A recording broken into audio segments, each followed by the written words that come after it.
Alright, mga dude pare, you asked for it, so I'm gonna give it. You see, ever since the Toyota Yaris Cross HEV launched here in the Philippines, the biggest question in my comments section is, how does it compare to the Nissan Kicks e-Power VL? Well, we are going to answer that question in this video. Let's do this!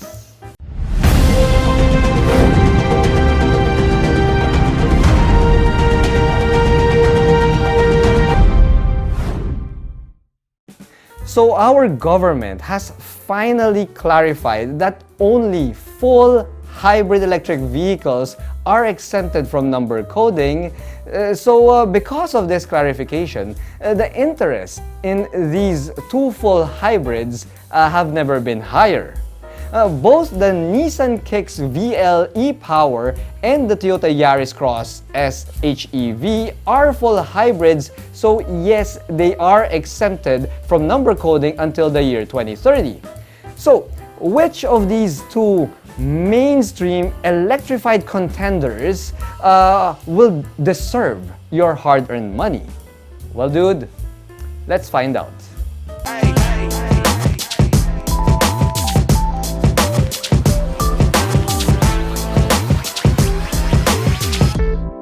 Turn up. Let's go. The top-spec Nissan Kicks VL e-Power retails for 1,539,000 Philippine pesos, which is around 59,000 pesos lower than the top-spec Toyota Yaris Cross 1.5S HEV, which retails for 1,598,000 Philippine pesos. Now, on top of that, the Kicks VL e-Power also has a 5-year vehicle warranty versus the 3-year warranty of the Yaris Cross HEV.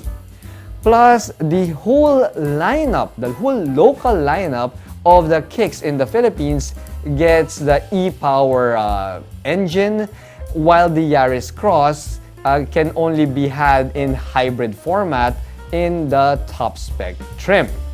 Now, because of the lower entry price and the longer warranty of the Nissan Kicks e-Power, plus you get more local hybrid options because the entire lineup is electrified, well, the Nissan Kicks e-Power takes 5 points, while the Yaris Cross HEV takes 4 points in the value category.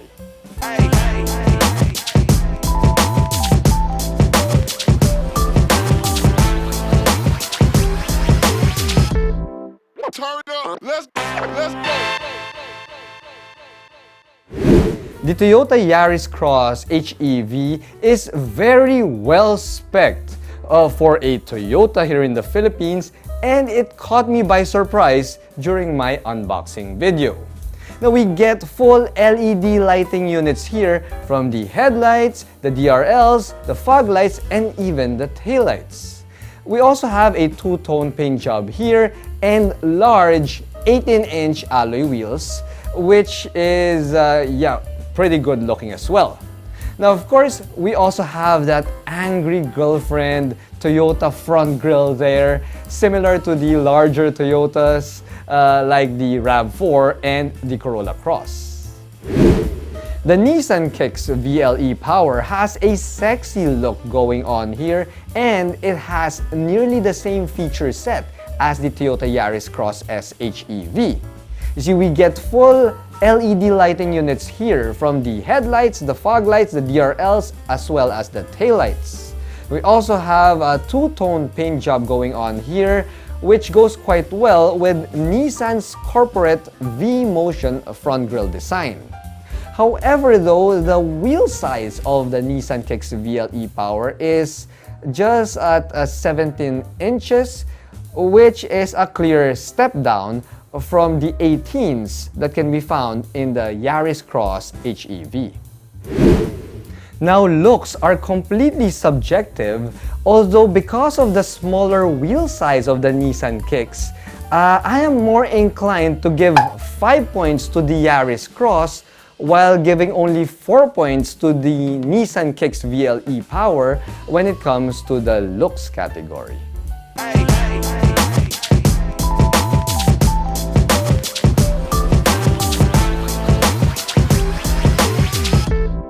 Turn up. Let's go.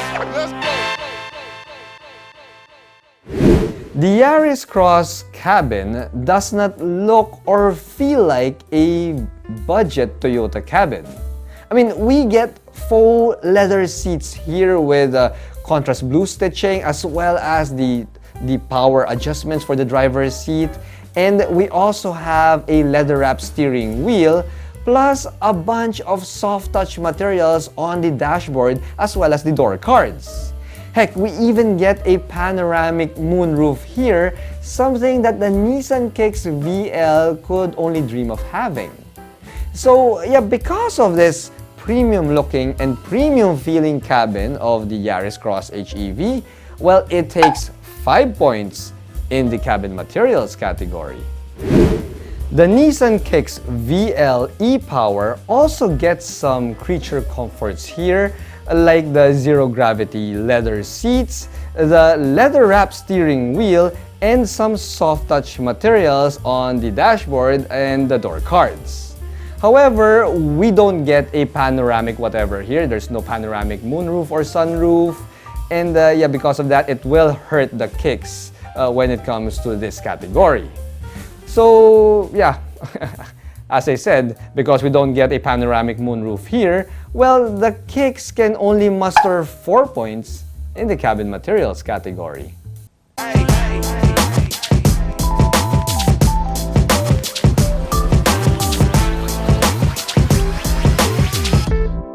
Turn up. Let's go. The Nissan Kicks VL e-Power delivers a solid feature set when it comes to the tech and safety, but is it enough to beat the Yaris Cross SHEV? Well, let's find out. First, we get an 8-inch touchscreen infotainment system here with wireless Apple CarPlay, Android Auto, and the image of a 360-degree view camera.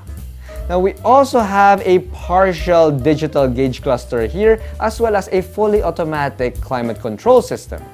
Now, as for the safety bits, the Kicks also gets Nissan's intelligent mobility system, though it is still not enough. I mean, it's not enough when you compare it to the Yaris Cross SHEV. I mean, we don't have adaptive cruise control here. We don't have blind spot monitor. We don't have rear cross traffic alert, and we also don't have auto high beam. So yeah, all of these features can be found in the Yaris Cross SHEV. So because the Kicks doesn't get that, well, it can only do 4 points in the tech and safety category. The Yaris Cross SHEV shows off its tech and safety superiority in this Comparo. You see, we get a fully digital gauge cluster here, as well as a larger 10.1-inch touchscreen infotainment system that comes with wireless Apple CarPlay, wireless Android Auto, as well as a 360-degree view camera image. Now, we also have 6 speakers here that are sourced from Pioneer, which should provide better audio quality than the speakers found in the Nissan Kicks. Now, as for the safety bits, well, the Yaris Cross HEV gets Toyota's Safety Sense, which, as you're seeing on your screen, is more comprehensive than the safety features and driver assist aids found in the Nissan Kicks. Now, as such, the Yaris Cross HEV fully deserves 5 points in the tech and safety category.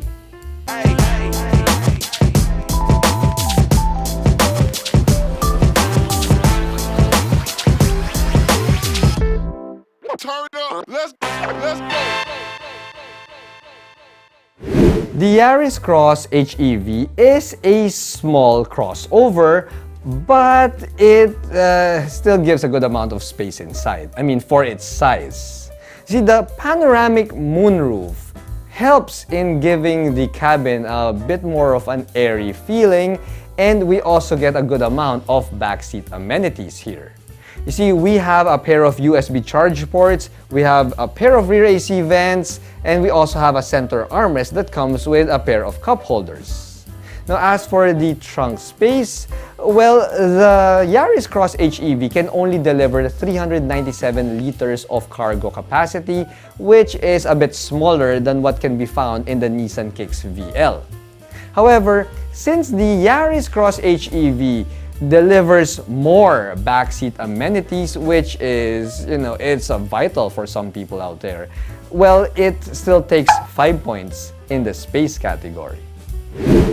The Nissan Kicks also gets almost the same amount of backseat space as the Yaris Cross HEV, but it falls a little bit behind when it comes to the backseat amenities. Well, of course, we don't get the panoramic moonroof, and we only have a pair of USB charge ports at the back, so the rear passengers will have to make do with whatever air conditioning air comes from the front. Now, granted, it is a Nissan, so it should be a pretty cold air conditioning system. Now, as for the cargo space though, this is where the Kicks pulls ahead because it does have one of the larger cargo capacities in the category. At 470 liters of cargo space, well, it is large enough to swallow 2 medium-sized luggage there, which is a clear advantage over the Yaris Cross. So, because we have a larger cargo capacity here, although a little bit less backseat amenities, well, the Nissan Kicks VL still deserves to get 5 points because this is the space category.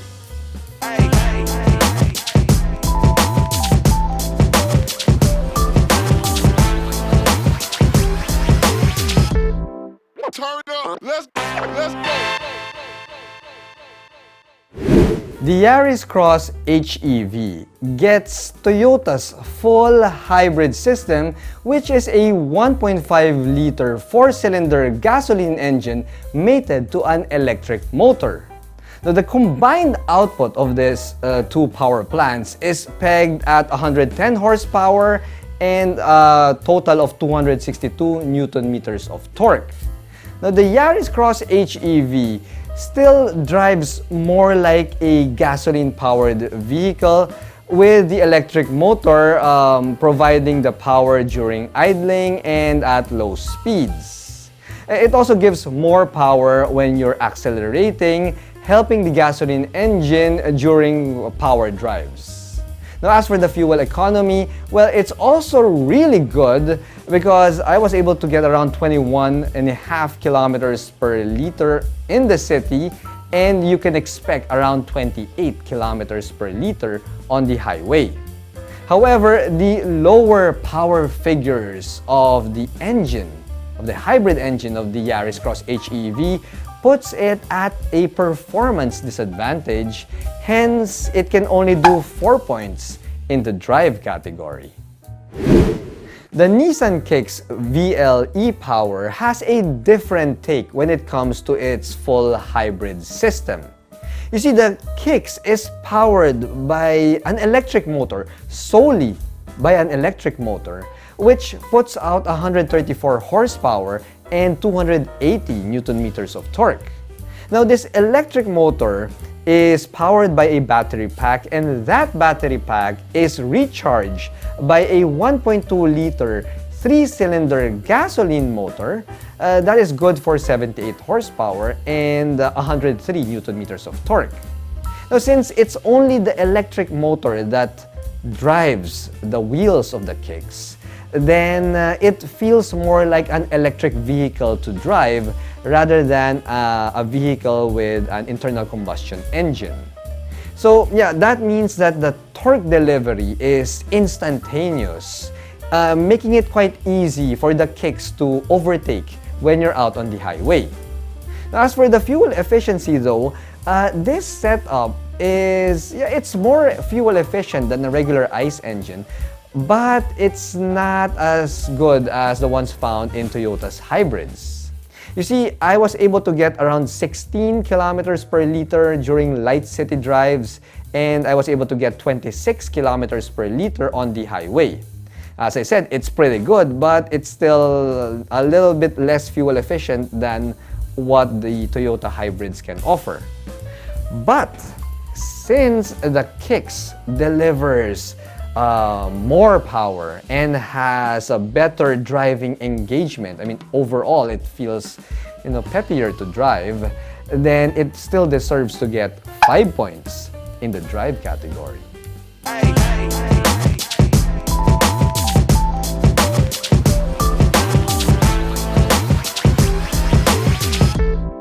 Turn up. Let's go.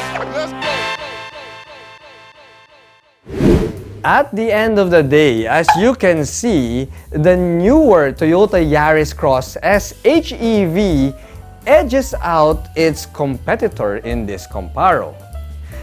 It is a bit better than the Nissan Kicks in terms of, well, looks, features, tech, and safety. However, for those of you out there who prioritize driving engagement, the Kicks still delivers a more engaging drive, and it really feels more like an EV to drive rather than a gasoline hybrid. The Kicks also has a larger cargo capacity, so if that's important to you, well, that is also something that you should seriously consider. Anyway, I hope that this Comparo is helpful to you guys and girls, and at the end of the day, dude pare, no matter which of these two electrified vehicles you choose, it's hard to go wrong with either of these hybrid crossovers. Thanks for watching.